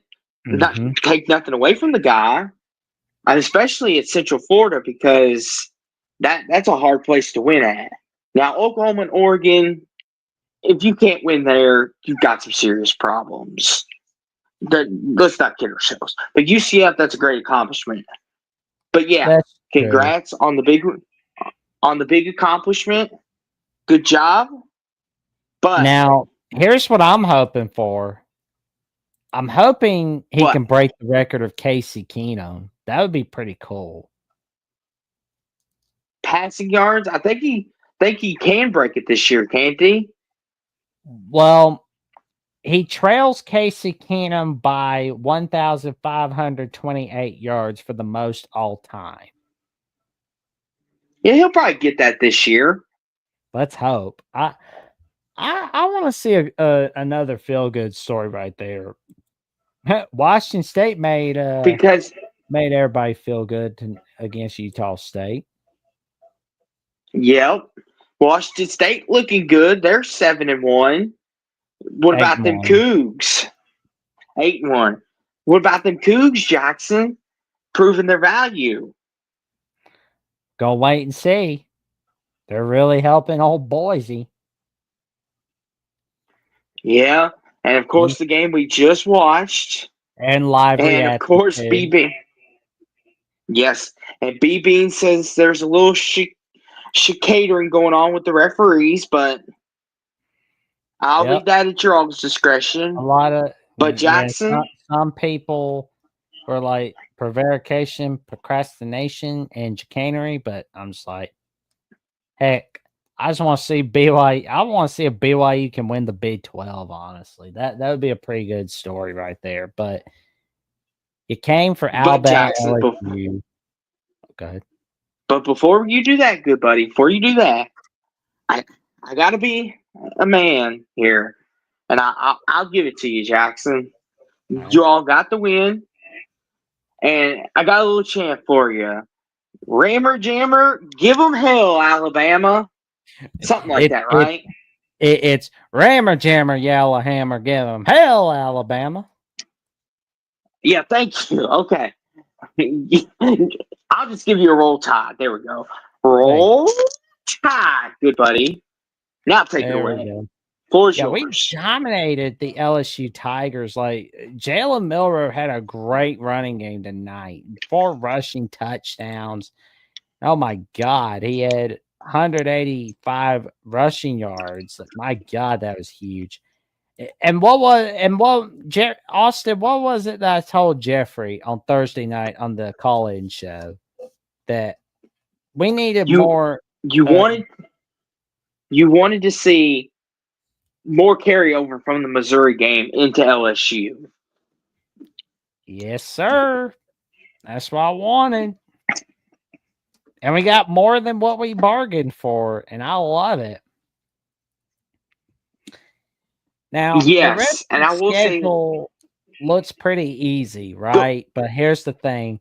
Never look at every game as the easy one, even if it does look easy. Because, I mean, we learned our lesson from that Vandy game. I mean, Mercer, we could beat them, but, I mean, let's treat them like every other game all the same. Oklahoma, I know, sucks, but you still can't treat them like they suck. And Auburn, oh my nope. God, you know those boys are gonna bring their A game. Those boys are bringing it. Jackson, never take your rivals lightly because that's when they No. sneak up on you. Oh I yeah, don't care if Auburn's 0-11. You better not take them lightly. You better not no, do it. no, that's a I no. don't care if Auburn's winless. And you just better not take them lightly. Because Jackson, wouldn't it be funny if the committee comes out that Tuesday before rivalry week, it says, oh, Alabama beats Auburn, even if they don't make the SEC title game, they're more than likely going to have a spot. And I'm sure Auburn will be paying close attention saying, wouldn't it be funny if someone ruined that and then they spoil your season? Just like a rival would. And they could say, you know why you're not in the playoffs now, Alabama? Because of us. Joke's on you. You want to make Mhm. fun of us? Guess what? You could be on the couch with us. Yep, that's what's gonna happen, good buddy. But I Yep. will say this, Jackson. Why can't LSU stop a mobile quarterback? I warned everybody that LSU defense is bad, although they're a little bit better than 2023, but it's not really anything to brag about. And Jackson, I'm done defending Brian Kelly. I'm done defending that guy. I try sticking up for him, and he keeps biting me in the rear. Like, seriously, Brian Kelly. Like, I try to That's stick why up for you. Try. Go ahead. that's why I was like, he's gonna disappoint you. I mean, he may not disappoint you in the regular season big games, but he'll disappoint you in the postseason because he does that. Like, Jackson, I was trying to sit here and defend him, saying he's a top 5 head coach in all the sport, and trying to make the case. And you're just like, Oh, we had buddy, a cat you're fight over Brian Kelly. So it's like, but mates for a great show all the same. Jackson, that's why I said no more cat fights over Brian Kelly. You win because there's no winning with that guy. Like, I try to hype him up, and golly, and he lets me I down. I asked Jeffrey this question tonight on the Alabama LSU postgame show. But what do you think about when I've been making this comparison recently. And chat, this is a question for you as well. But do you think the Brian Kelly era at LSU is similar to the Jimbo Fisher era at Texas A&M so far? Because me personally, I feel like there are many similarities, because everybody's looking at them as the next national champion head coach, and they just disappoint us all in the regular season. They get our hopes up a little bit, but then we're not getting what we want from it. Well, the fans aren't. But Austin, what do you think? And chat, what do you think? You decide. Is the Brian Kelly era at LSU a lot like the Jimbo Fisher era at Texas A&M? That's a good comparison. I was more thinking he's more like Gus Malzahn at Auburn is what I'm kind of comparing him to. because, like, not that Jimbo Fisher's a great comparison. I was more thinking Gus Malzahn. Brian Kelly might win you a national title one year, but then after that, he's going to be a good 8-9 win head coach, maybe 10, maybe win the SEC. Just be the model of consistency. Have that one, like really good year with the quarterback, with the offense, with the defense, where it comes up together, kind of like Gus Malzahn at Auburn.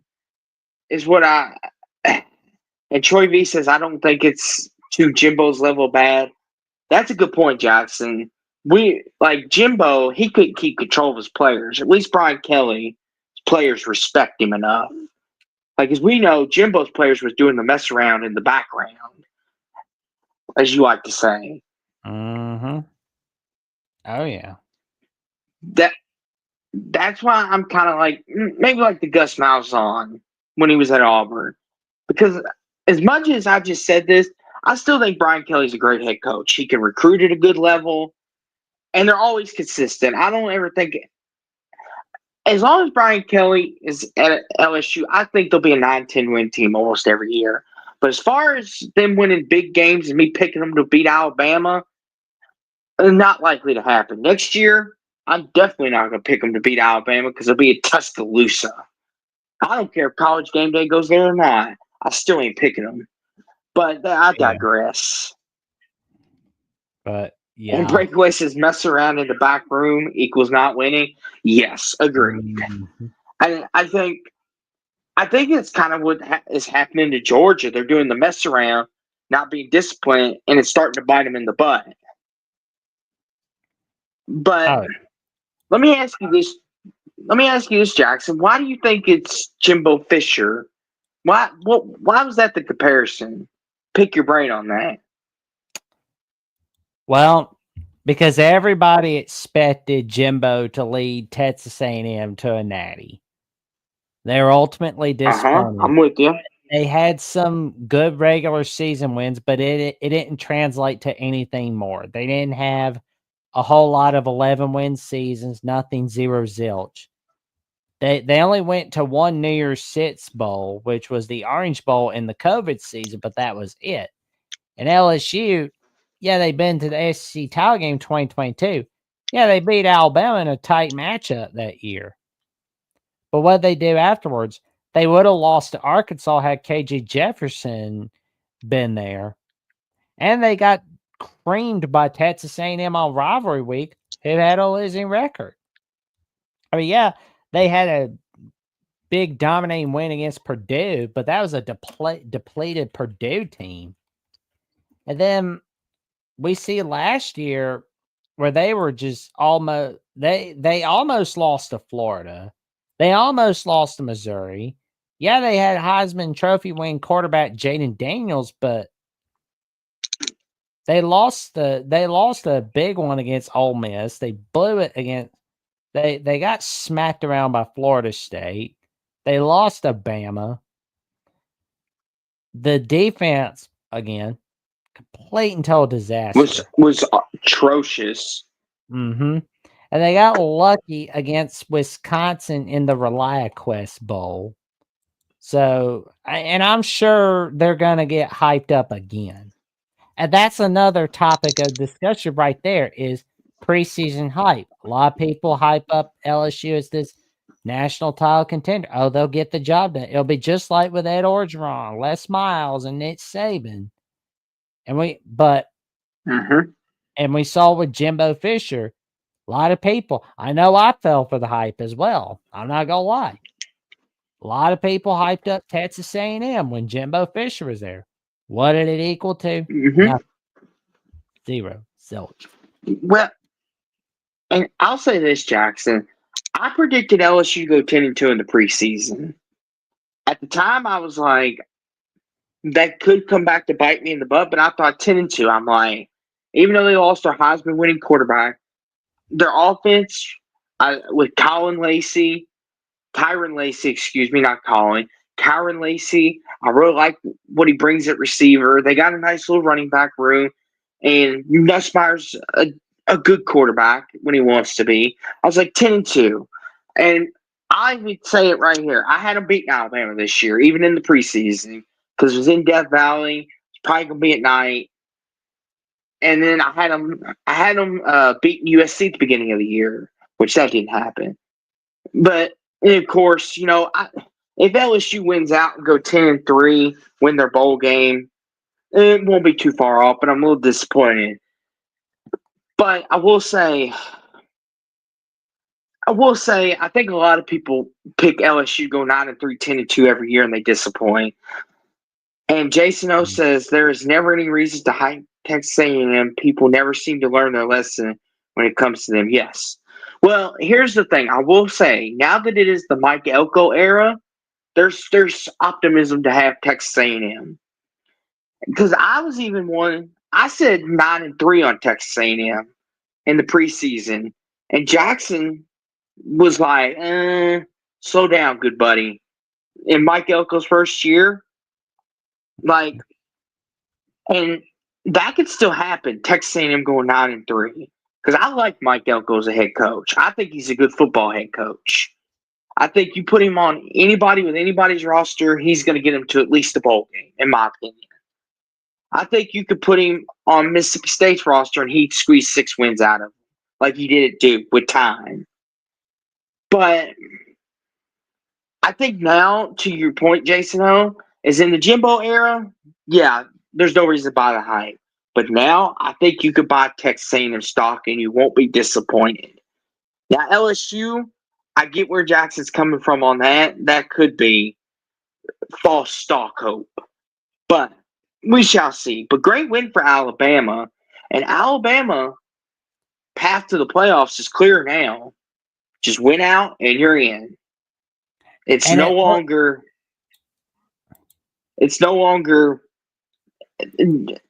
every game for Alabama, just win and you're in. No questions. Go ahead, good buddy. And it looks like the path to the SEC title just got much easier. So basically, yes, Alabama needs a little bit of luck. They're gonna need a lot of luck getting into the SEC title game. So Ole Miss gonna. Now I got a question, Jax. Georgia, real Tennessee. Real quick, good buddy. Not to cut you off. I know you're going through the scenarios. Your biggest threats right now are Tennessee, A&M, and Texas, correct? Tennessee and Texas. Texas A&M, from what it seems. Yeah, so those 3. Who would win the tiebreaker? We lost to Tennessee, of course. I think we're going to y'all need would Georgia win that tiebreaker Tennessee for us. We're gonna. We may need Arkansas to save the day for us against Texas next week. Texas A&M's just kind of sitting and chilling with a cupcake game, and then they got Auburn the week before rivalry week. So we're gonna wait and see if Auburn can bail us out or not. Or oh gosh, Jackson, that's problem uno number 1. I know you're never trust Auburn, and you're trusting your rival at that. That's never a good idea. It feels like the Eagles Commanders thing all over again from 2020. Oh gosh, don't remind me of that. Oh my gosh, because if we had won Jackson, I would have had to cheer for the Eagles. Oh gosh, you're giving me PTSD. Jackson, I thought you liked me. It does feel similar though, where it's like we may need Auburn to come bail us out to help get us the SEC title game. It's like, yeah, but I always say it with me. 1, 2, 3. Don't ever never put yourself in a situation where you need somebody to win or lose. Win or lose. Yep. And Jackson, if I was in your living room, which I'm not, and in Auburn, Texas is on the television, and I hear you saying "Go Auburn," oh my gosh, I'm gonna have to get it on video to show people. Hear you say "Go Auburn." First, I'll be making sure you're I'd not sick. either be betting. It would be because I'm either betting money on them to win, or it would be because I need them to win for Alabama's sake. It looks like you do. So that would be like one of the two reasons. And having Auburn win is good for Alabama's strength of schedule, but not this year. So Jackson, who would win? So who would win the tiebreaker if let's just say Texas, Alabama, and A&M ended a 3-way tie? Who would be the two teams that go to Atlanta? Who would win the tiebreaker there? That's a good one. I think it's going to base off of strength of record. That's what's really going to base off. So you would win then, right? Because you have the two best wins. Well, I mean, we got Correct? win against Missouri. We got win against LSU. Georgia. Yep. Texas best school. Okay, Texas A&M beat Missouri and LSU like we did, but okay. Do they have a third one? But here's the thing, though. Our win against Missouri is bigger as we beat them by 34. Texas A&M beat them by 31. We beat LSU by 29. Texas A&M beat LSU by 15. So maybe point. I don't know if point of margin will come into consideration, but it wouldn't hurt. I mean, point of margin against common opponents, that is a huge consideration. Because here's the thing, Jackson. If that happens. Because here's the thing, Jackson. Now that we're talking about this, Texas is the least of your threat because even if they lose one more, Jackson, they have no quality opponents. So you all would win in a tiebreaker situation. So, but in the event of a tie, there's head-to-head competition among the tied teams, record versus all common opponents, and there's record against highest best place common conference opponent in conference standings proceeding through the conference standings among the tied teams. Then there's the cumulative conference winning percentage of all conference opponents among the tied teams, and cap relative total scoring margin, and then there's a random draw for the tied teams. Yeah, that's like I think all conferences have that, don't they? Where that's like the last dish effort. I think the ACC does a coin flip or something like that. I know most conferences just do the random draw, but well, excuse me. So basically, for a go ahead. tie or more event, it's going to be head-to-head competition and record versus all common conference opponents. So Alabama would win then because Texas, they played Georgia, lost, so that denies them. And then A&M, y'all both played Missouri and LSU, and you both beat them. You beat them by more. So Alabama would play whoever is the second team in that scenario. Yep. But as you said, we can't forget Ole Miss is still right there. Heck, Missouri's even right there. Aren't they? Still. So Jackson, who technically they're even still LSU's still there. LSU's still there. They're going to need a lot of miracles. With the loss. That's what I'm saying. Go ahead. They're going to need a lot of miracles. It looks like a potential catastrophe that we could be having in our hands next week. It's only going to get bigger. And I think, honestly, I can go over it a little bit more on After Dark and on Crimson Tide Live. Here's my thing, Jackson.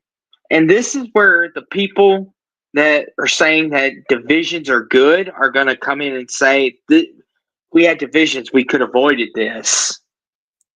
What do you think about that, Jackson? Looking at it now that we've got a clear lens of things, do you think we should have kept divisions, or do you think this is better?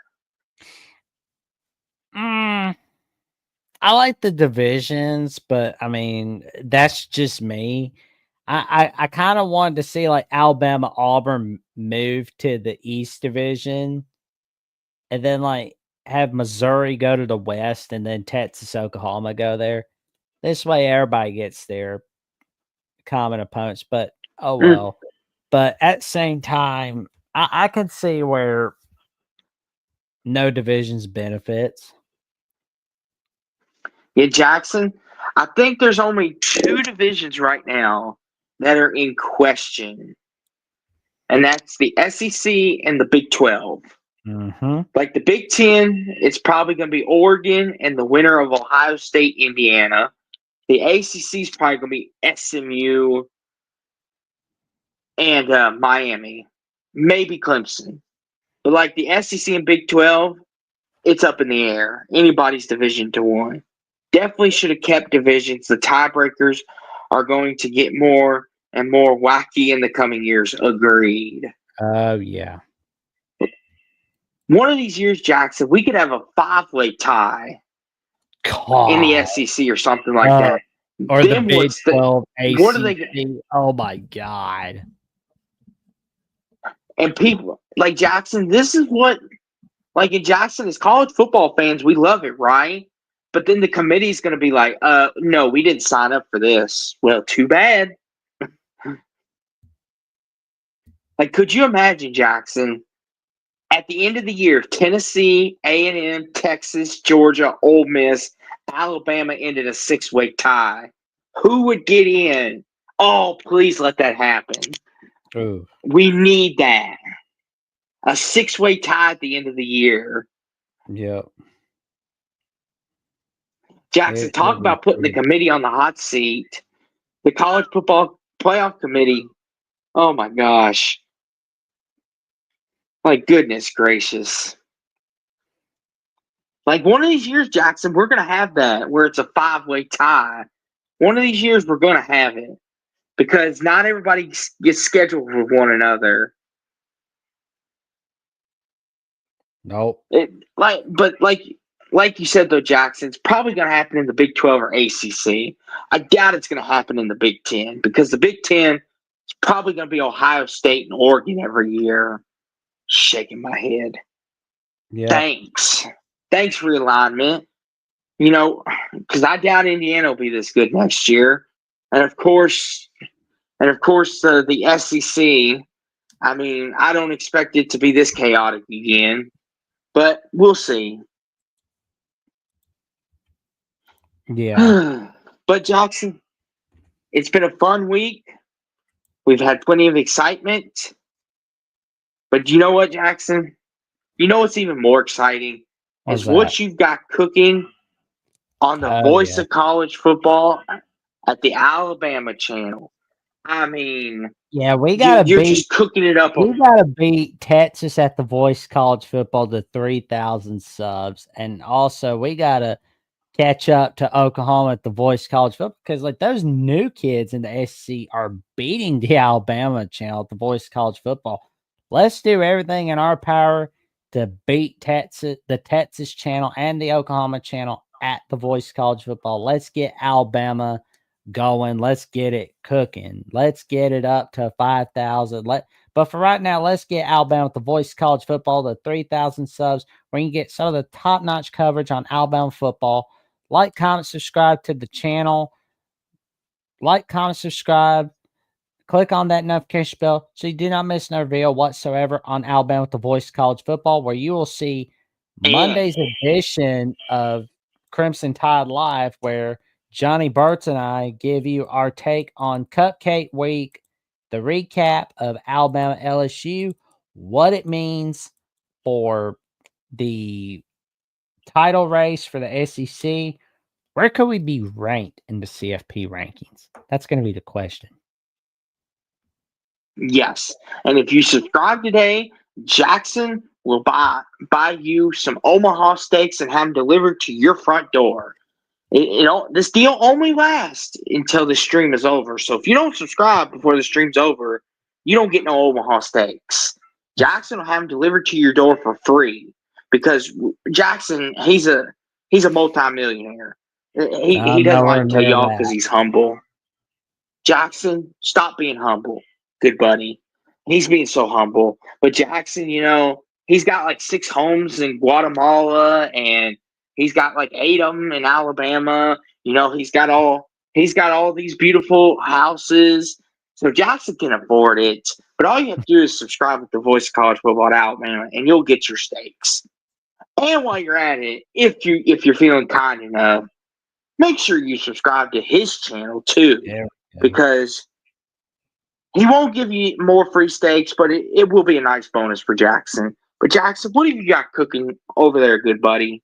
Well, Please tell me it's not beef stew.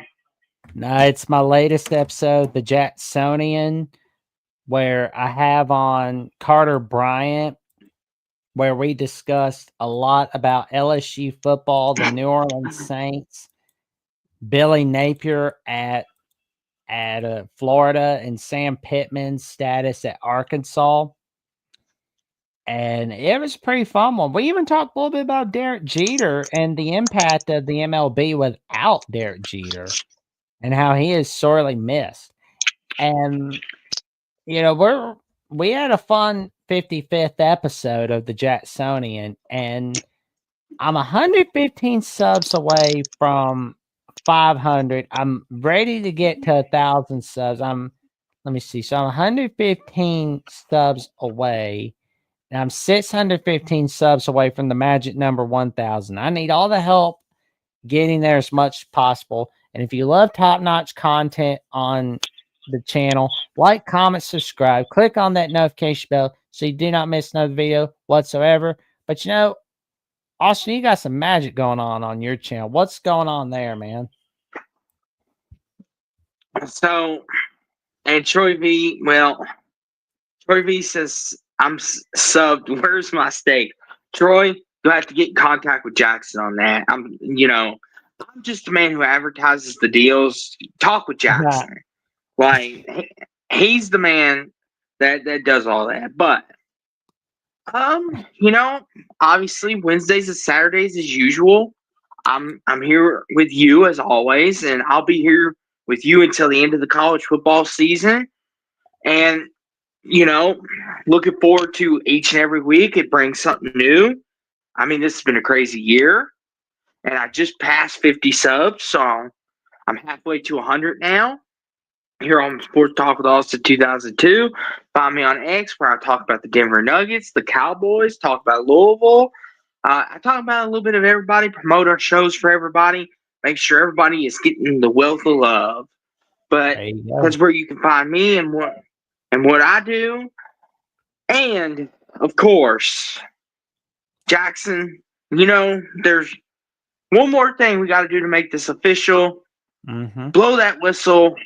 There we go. And that'll be all. And not only check out what Austin has to say on X, on Austin W 1980 2639, but also you can also check me out on Jackson VOCFB on X, on Instagram and Threads on Jackson Johnson 543908 for more updates. Stay tuned. And with that, the final whistle is sounded. Week 11 is a wrap. But we've got week 12 coming up, and be here Wednesday night for picks and analysis. And I know everyone's probably looked at schedule and thinking it's next week's Cupcake Week, but we know what that means. Upsets are coming.